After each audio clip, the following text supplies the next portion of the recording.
Díomh gachtaína agus fáilte go dtí a cuireadh brethebh is mise cuimhín ó Flanagan. Hello everybody, you're very welcome to the Brehon Academy and I'm Kevin Flanagan. In tonight's episode we're going to meet the man behind the voice, Darrell T. Smith II, the narrator of Conor MacDari's book, Irish Wisdom Preserved in Bible and Pyramids. Now, I wanted to interview this man, but I understand that a lot of you are also very interested in hearing what he has to say. But before we get into the meat and bones of the interview, let me just remind you to check out the brehonacademy.org and please visit the merchandise store over there. And by the way, we have memberships now on this channel. So if you want to become a member and support me on a monthly basis, well, there's three options for you to do that. And so whichever you prefer, I would encourage you to become a member. And why would I encourage you to become a member? Because you get exclusive access to shows like this. These are released every Thursday at 8 p.m. to the general public. But if you want to see them on Wednesday and maybe even Tuesday, then I would encourage you to become a member today. Now, with all that being said, let's jump into the interview. Hello, Darrell T. Smith II. Welcome to the Brehon Academy channel, and thank you for agreeing to do this interview. I know you don't give a lot of interviews, so I'm very grateful that you agreed to speak to me. And before we get into the interview, maybe you can just tell us a little bit about yourself, share some of your background, and talk about what motivated you to set up these two channels and the Spotify. Well, hi, and thank you so much. I'm actually very honored you asked me to do this. Yeah, first time for something like this. I really, really do appreciate it, and a chance to discover your channel. This is, like I was telling you privately, this is something exactly the kind of thing I look for. Been learning a lot from it. My name is Darrell T. Smith II. I use the second suffix because my dad also has an online presence. He does watercolors and family history and multiple things. My day job, I am in claims research, and so I also listen to other people's readings and documentaries and things, so I get it that sometimes people prefer this, rather than reading, and sometimes people just don't have time for it, and it just kind of hit me one day, just contribute to that. I am happily married to the love of my life. She is from Iran. We live here with 3 cats. That's cats, not kids. She is an artist and designer. I've been reading all my life. I thought to create the first channel, the Culain Ruled by Venus channel. It was about 2012, I think. Very shortly before I did the reading of Irish Wisdom. Okay. Yeah. Well, okay. Let me unpack that a bit, okay? We'll get to Irish Wisdom, we'll get to Irish Wisdom in a few minutes. What was the main purpose behind? Well, you have 2 channels, Culain Ruled by Venus, and then you have Quasar Spectra pre-90s science fiction readings, and they're very different channels. So Culain Ruled by Venus is dealing with tarot, esoteric subjects, and that's where I found this book that you're talking about, Irish Wisdom Preserved in the Bible and Pyramids by Conor MacDari. Now the second channel is more about sci-fi, and we will have a chance to talk about each of them. But what was the main motivator behind them? What would you consider the core purpose of both of these channels to be? Well, it feels like it's going to be such a huge answer if I put those two together in one. the first Okay, one, well, let's start with Culain Ruled by Venus, and then we can get to the second channel in a minute. sure, because that came first. So that was about 2012. I suppose that started with kind of an awakening I had. It was a very, very quick thing, writing a short story about something that happens behind the scenes of Shakespeare's Macbeth. Got into a witchcraft scene, and I in the research just was led to certain information about women in spiritual traditions, and bam, I wanted to read everything about it, and in doing so, wanted to share all of that, even though readings were not the biggest part of what I did when I first started that. It was all about comparative mythology, exploring. Yes. And yeah, more than anything. So since then, I've done other things that were maybe a bit unfair to my audience, like movie reviews and making fun of some movies and just talking about random things. I thought I should rein it in a little bit. Why do you say that it was a little unfair to your audience? Because I started branching out, doing things that I had not set out to. And has your audience given you, constructive feedback on those things that you branched out into? Yeah, not in terms of criticisms like why would you do that, but yeah. Each thing has its own. I just started wondering maybe I should have started different channels. Okay, and then that's a good segue into the Quasar channel, because that's all about science fiction, and I see that you have some audio narrations there about even mathematics. So how do you? I guess you've already answered that question. Like, what inspired that channel is that you wanted to branch out into other topics, right? Yeah, but that's only been around for a little less than 2 years, and that one hit me because I had read science fiction books like as a teenager and here and there throughout my life, but it was only just before I started that channel that I got back into and rediscovered, said, wait a minute, where have I been? I love this stuff. And the idea of looking at these old magazines you cannot find anymore, and some of which are reproduced in anthologies, share those too. There's people looking for this stuff. Yeah. And how do the themes in both of the channels reflect your own personal interests? Now, I know you might say that it just kind of came about spontaneously, but anybody who is into these sort of topics, I would imagine they choose them for personal reasons as much as wanting to teach and spread the information to other people. Yeah. I get you, but in terms of narration, there's just maybe that feels like too big a subject to just say one thing, but your addendum to that question really said a lot. I'm hitting a blank wall on that one.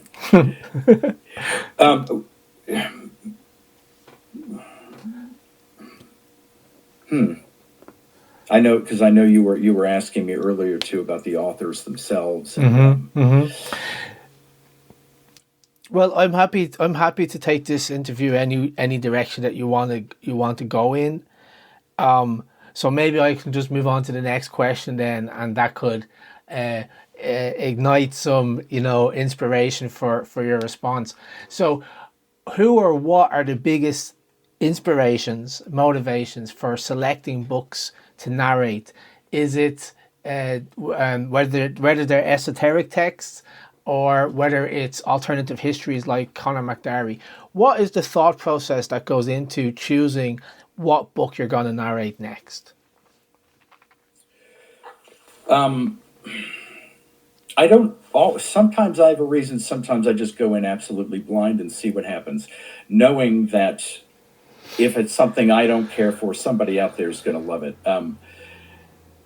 I read ahead sometimes. Sometimes I just think something sounds interesting if I find the read the synopsis. Sometimes I just already know an author and want to take a chance. There have been some which I end up thinking halfway through, I don't care for this at all. But like I said, somebody well out there kind of thing happens more with the science fiction readings than the other stuff. Mm-hmm. And you mentioned like specific subjects within the science fiction, like I created the playlist. Those are, they're not necessarily books like about mathematics or whatever, sociology, whatever you see. Those are the subjects of the stories. I just wanted to make sure that was clear. Yeah. Okay, so they're not actually books about mathematics. It's right. A story about mathematics that involves it in some way. Yeah. Okay. Okay, so let's move on then. What motivates you to narrate these diverse genres? Is it a passion for the subject, or is it something more? And how do you maintain your attention if like you're halfway through the book and you kind of go, oh, I'm not feeling it now? Like what drives you to keep going? Is it just that you've started so you'll finish, or is there something else that's driving you? It can be both, because my interests are all over the place, and it's just the exact same thing with music. Both of those can happen. Sometimes if it's something, I know that such can be the case where something will turn around towards the end. So yeah, some cases it is just sticking it through and let's see how this goes. And have you ever been like, have you ever been surprised by, something that you didn't think it was going to go somewhere and then it turns around, like you said? Like, how often does that happen? And can you give me a specific example?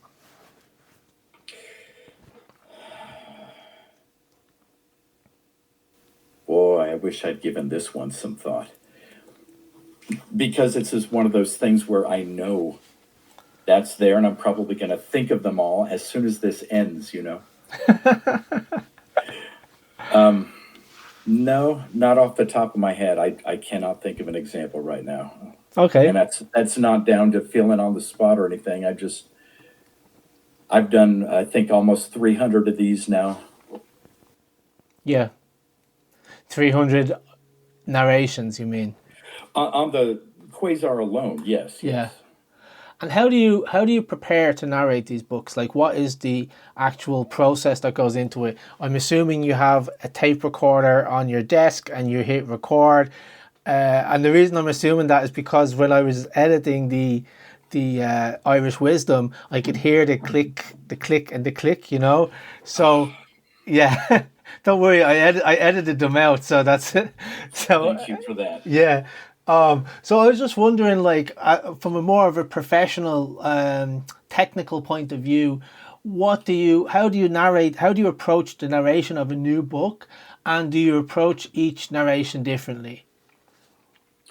I don't think I do anything very differently, other than to say it very differently from what you just mentioned, because I did not have a microphone back then, a professional one. That was, I admit I came very close to the laptop microphone and just spoke very closely to the corner of my computer. And hopefully I did not even think about my mouse clicks and such. I just didn't think about it because honestly, I didn't think all that many people would end up listening to it. Yeah. Now my entire focus is clarity and pronunciation on either channel. That's really it. Okay, and it's okay because I edited out all those clicks. Thank you again for that. Yeah. Okay, so let's move on to the actual Irish Wisdom preserved in pyramids. Is that something that you were interested in before, or what drew you to read that book by Conor MacDari? Because it's not a very conventional book. It's not mainstream history. It's quite controversial. Right. So what is it that drew you to narrate that book? And is it just a question of, is it a case of somebody else is going to find it interesting, or did you find it interesting, and what did you learn from reading that book? Both. Immediately that to want to share it and to want to learn from it, but like you,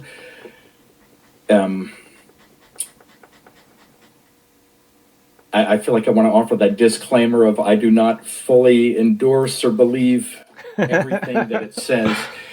I was just that came with the awakening experience I was telling you about, which in terms of the Irish stuff began with the Robert Graves book, The White Goddess.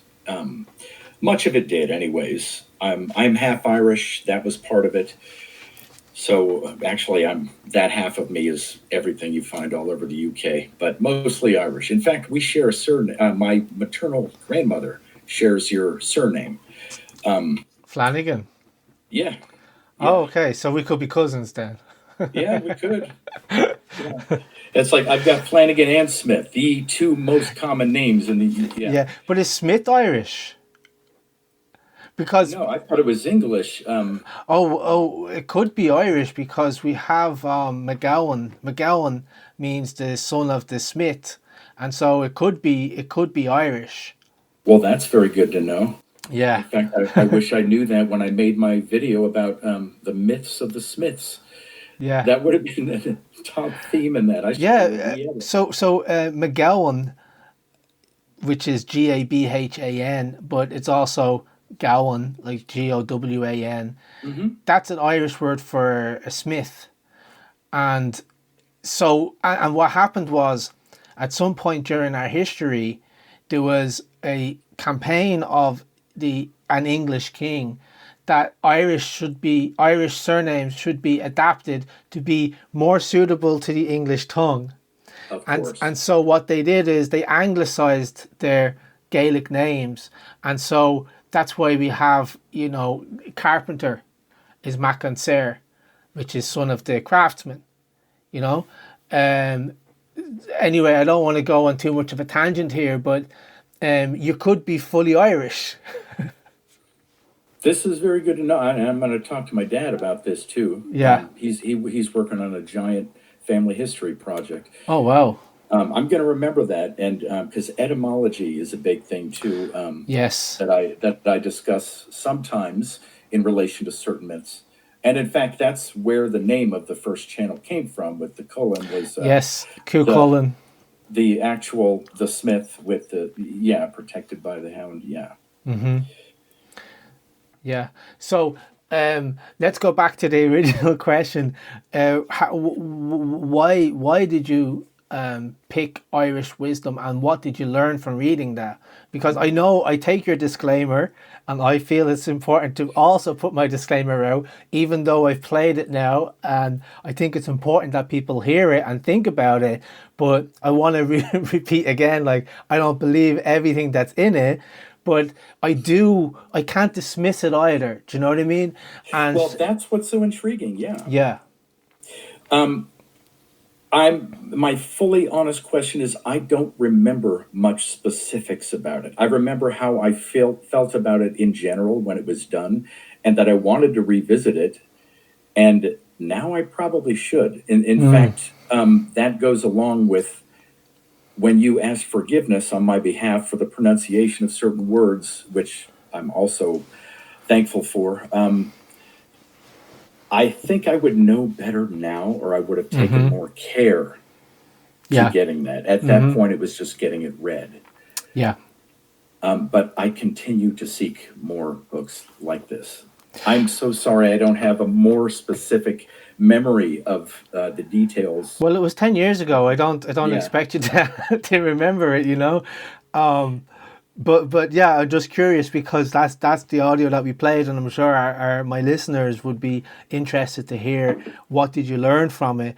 And what was I going to say? Oh yeah, there's in chapter 10, there's a table of Irish words, the meaning, and then the Hebrew words, which you seem to have like just left out entirely. But I would put that down to not wanting to deal with the pronunciations of the words, and I don't know. I'm just making an assumption on that. That may very well have been the case. Yeah, probably. Yeah, it could have been. So what I did is I took all those that table and I put it into Grok, and I asked them to like make this into a tidy table, and I put that into a spreadsheet, and I shared that with the listeners in part 2. So I have a link to that table. If you're interested, I could share it with you. Yes, actually, You are interested. I am. Okay. I don't need it right now, but No, I'll share it with you after the this interview. So, what equipment or software are you using to record these narrations? got my trusty little Yeti. What is it? Blue Yeti. What is that? Microphone. Yeah. And Vegas Studio for video editing. Okay. But how are you recording the audio? Do you use like Audacity or I'm asking more for my own information here. The audio, no, that's all done with the same video editing software in Vegas Studio. Yeah. But I looked into Audacity after you first mentioned it. I can't seem to get it quite a grasp as much as I'd like to on reduction of background noise. There's not always so much hissing I'm messing with, but other stuff. We have a cat fountain that people say, hey, the dripping water sucks. Lose it, please. And I just sometimes forget to turn it off. But Yeah. I know there are ways of dropping it, and I just haven't gotten to it yet. I mean, let's talk off air about this because I can probably help you with Audacity. I know it can be a bit like overwhelming at first, but there's some very simple tips and tricks that I could teach you that would remove that background hiss and remove all that background noises. Yeah. So Darrell, what are some of the biggest lessons you've learned from narrating all of these 300 plus books on the esotericism to the tarot to the archetypes to Irish wisdom and then the sci-fi books? What is the biggest lessons? What are some of the biggest lessons that you have learned from reading about these diverse topics? I'd never thought of it that way, I suppose, until you asked that. Reading a book, reading several books, going on with that, and then carrying over into making a video about one of these comparative mythology things. For example, there's something your audience may be interested in involving the 4 elemental tools of the tarot's minor arcana. I don't know if you saw any of that or not, but yeah, I seen it on Culain Ruled by Venus. Yeah. My pronunciations there's my caveat, are even worse. But the information there, though, that is something I learned from comparing information involved with tarot to reading about Irish mythology. I'm looking at your page here and I can see that it looks like you do tarot readings. I don't really do that online so much. I like to talk about it and the history of it and what traditions fed into it, just like astrology. I don't really do how-to type of stuff. Yeah. I discuss astrology in terms of it's being embedded in the system and it's being embedded in the myths. Yeah, but I'm just looking here and you have 𝗃𝗏𝗃 tarot spread for creative writing, pairing the 8 first class Thoth tarot cards, determining your tarot birthday cards, tarot etymology. And I mean, I would be surprised if are you telling me that none of that, you didn't learn anything from those videos? Well, the 𝗃𝗏𝗃 spread is a spread I made up.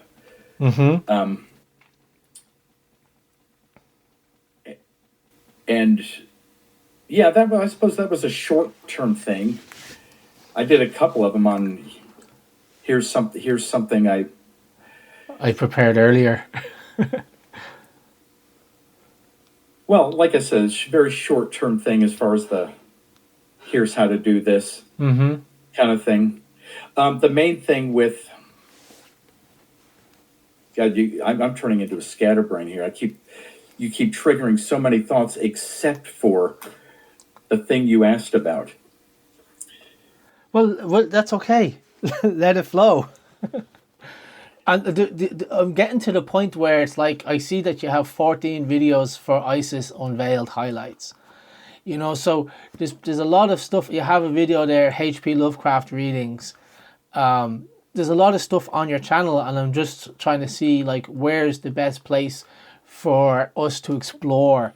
And I know I sent you a list of questions, and maybe I've gone off the script a little bit, and I'm sorry about that if that's the case. I didn't mean to, confuse you or, interrupt your flow of thinking, and I don't want to do that. So if thoughts are coming into your mind, just let them flow, and we'll see where it takes us. Okay, so are you essentially asking, like, where would someone maybe go first if arriving on the first channel? Yes. So with the tarot, I do have a playlist for something I did called the Essence of Tarot series. And the idea behind that was to pick one of the major arcana, deal with the one card, with the idea being that someone could sort of walk into the card and have an experience of it. Yeah. Okay. And a couple of those have gotten taken down because you're playing with fair use law there, and companies that own copyright are going to win those. Oh, okay. If it comes to court. But because I use bits of movies, bits of music, bits of quotes, hopefully of the people who actually said them first. Yeah. And just kind of make an experience of it when all the things I find relevant. Okay, and let's jump over to the other channel, the Quasar channel. You have a lot of playlists on that. You have, well, many playlists. I'd say 6, 12, 18. You have about 20 playlists on that. So where would you like to go with? What would you like to say about this channel? That channel started, Quasar Spectra started with the idea that, like I was saying earlier, oh my God, I've missed out. Let's catch up. And I had a very particular interest in the 60s and 70s, what they called the new wave, where there's you're suddenly presenting all kinds of new ideas, new sciences are popping up, and so the new fiction's popping up around it. But there was something so special about the 60s and 70s. The literature, just like the world of music, it was just so weird, so very particularly weird. And I love it. So I started there, and I noticed around the 1990s, something started lacking. The magic went away. Again, same thing with music, as far as I'm concerned. So I thought, let's make a thing of it. Started checking out all my libraries. Found a way to access the old magazines in ebook form and collect some art from it. Say, hey, let's trigger some people's memories with this. Yeah, I fell in love with it. I'm a latecomer with that. Yeah. And have you received surprising feedback from your listeners that has changed your perspective? Or is there any feedback that you receive from your listeners that stands out for you? I know there's plenty, but I did consider this. You know what? Maybe yes. In terms of suggestions, again, like we were talking earlier about the mouse clicks and hearing that stuff. Just making suggestions like, hey, put an outro. Sometimes it feels like a story ends abruptly, and I feel I'm not sure if it did or if your recording cut off. And so, oh, okay, well, I didn't think of that. So I took that immediately, put that immediately into action. Also providing synopses for the stories and the description. But he said, hey, let me know what I'm in for. Yeah, okay. Okay, you've got it. Okay. And are there any upcoming books or authors in any genres that you want to record next? You said to me in a previous message that I had inspired you to revive the old channel and record at the first video in many years for that old channel. Have you decided what that video is yet? Yeah, I already knew. That was, so I have not recorded anything for that channel in, I know it's over a year by now. I would like to point people your way and do something I would not have months ago imagined I would have done, because I've had experience with people just taking it and running and re-uploading, and then people watch it there and then say, hey, thank you. They say, you're welcome. Like, wait a minute. If you want people to know, just point them my direction. But when you reached out to me and then I asked you why you wanted to do it, you gave me some really good answers, and I just hadn't considered that before. Yeah. So I'd like to point people your direction to listen to it on your channel, because you did a fantastic job. I still don't know how you did that. Thank you. So yeah, I want people to hear it, to experience that over there. Mm-hmm. Anyways, that's what it would be, just to do that. Okay, so that's the video. It's like that's it. Yeah. Okay. Yeah. Okay. And might be short and sweet. Might be going into some other specific things you've done here. Yeah. Okay. Sure. That's great. I'm not going to say no to a free plug. Thank you for that, Darrell. So I guess this is the coming to the end of the interview now. Do you have you any plans to do anything with the Quasar channel? Do you have any books in mind? Because I want to plug you back, and I want to get all of our listeners to go and check out your channels. There are a couple of things that I'd like to do a series of short stories. Mm-hmm. Sometimes I find something I really like and want to do, and then I find out, oh, this is one of a series of like 10 things. Do I just do the one thing, or do I put it all together in a series? So got a couple of those coming up. I just don't know what I'm going to do first. Another thing, though, I'd really like to tell you is that this whole thing, you're asking me to be here, has prompted me to do some other things with the channel again, the old channel, in addition to the Spotify, just the audio only.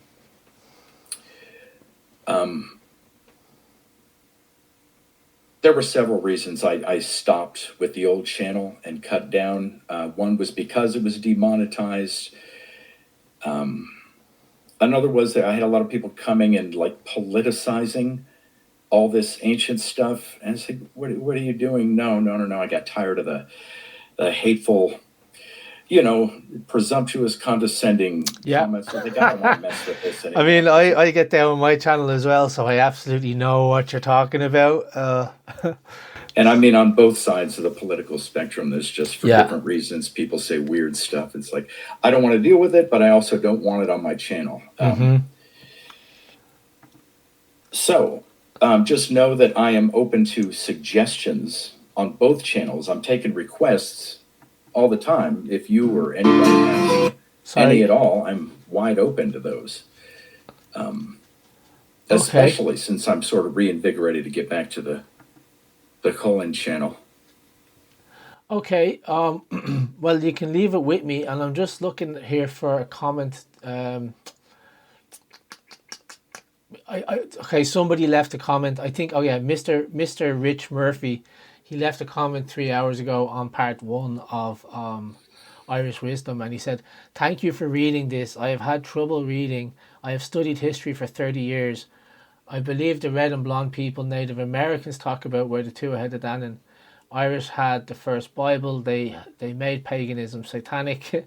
They never sacrificed dogs. All religion have a sketchy past." So I just wanted to pass that feedback on to you, and that's just one of many comments. I don't know if you've been reading the comments on the page, but you were requested, you know, like I said to him, if you want me to invite Darrell on to speak, leave a comment below. Somebody left a comment below. I said, if this comment gets 20 likes, I'm going to invite you on to speak, and that's how that's how you're here now. Okay, so I just wanted to pass that feedback on to you, that you are providing a very important service for people like Mr. Rich Murphy, who says, I have trouble reading, and he's been trying to read it for, well, he said he's been studying history for 30 years. So I just want you to know that your work is having an impact. I appreciate you all. I have been reading the comments, not in the last couple of days, but since you posted those first two. You know what? Something I should mention about the choice of that book. I think we share that in common too. I don't know how I didn't think of this earlier. It was Michael Tsarian, not in his Irish origins, but it was an interview he did about that. One, I wish I could remember the name of it, but it's one where he got really infectiously passionate about the subject, and he just casually mentioned it. And I thought, whoa, pause. What is that? And so I looked it up and ordered it immediately. Yeah, so I got just a couple of pages into it till I decided, no, read this aloud and record it. Yeah. We didn't talk about Michael Tsarian, and that's actually a very important point, because when you read those comments on these two videos, Michael Tsarian's name comes up again and again and again. Now, it only comes up from people who know who he is, and most people don't know who he is, you know, and that's a very sad thing. But I actually I got a copy of Irish Origins of Civilization, the first volume. I couldn't get my hands on the second volume. I have a digital ebook, and you've inspired me to do that, to like read that as an audiobook, narrate it as an audiobook. Now it's very long. Wow. It's very long, and it's like, I think it's over 300 pages, and that's only volume 1. But that's why I was asking you, how do you approach the narrations? What technology do you use, and how do you get into the right headspace to do it?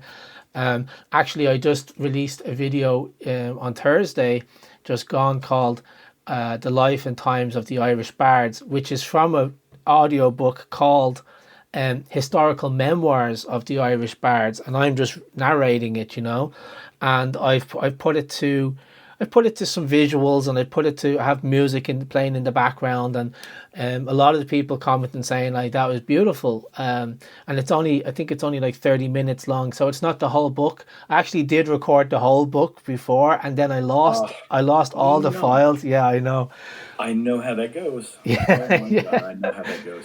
Yeah. Jeez. So I'm so glad you did that, though. That's amazing. Is that the one, am I remembering correctly, where he said the indices for it are so large they had to have their own volume? I'm not too sure about that, but he does have pretty, detailed appendices, if that's what you're talking about. It's Historical Memoirs of the Irish Bards by, I think, J.C. Walker or something like that.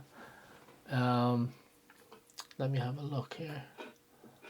J.C. Walker. Joseph Cooper Walker. And that was written, like, I'd say, like over 100 years ago. So, but you can check it out. It's on the channel. 26 minutes long.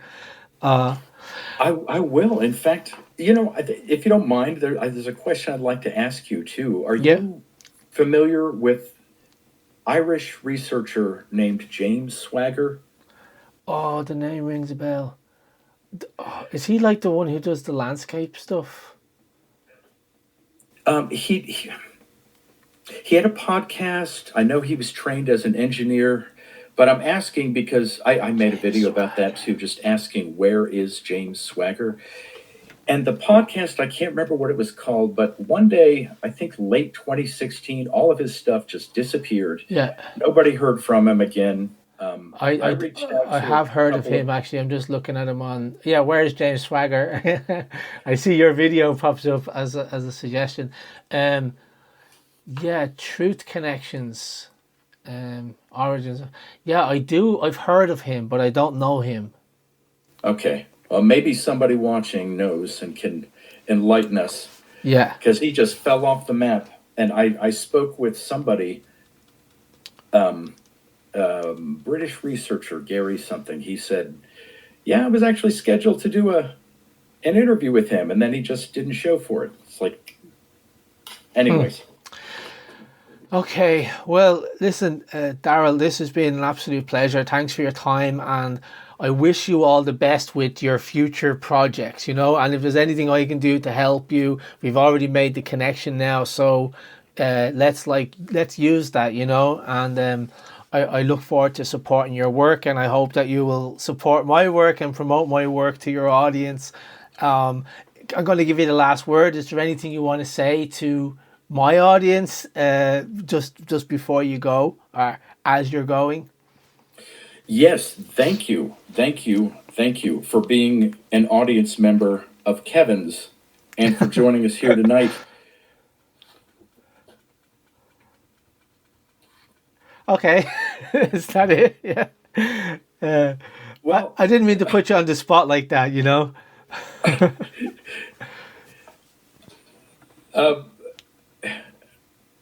Sorry, brother.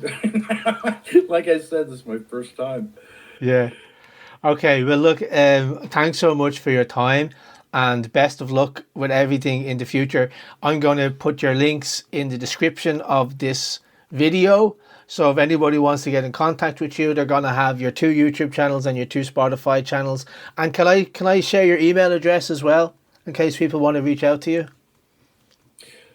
Yes, you can, but they're also welcome to use the contact page on the website there. Either way. You have a website? Yeah, I gave you one of the links there. Okay, I'm going to check that out. Okay. All right. Well, Darrell, thanks so much for your time, and keep doing what you're doing because it's making an impact.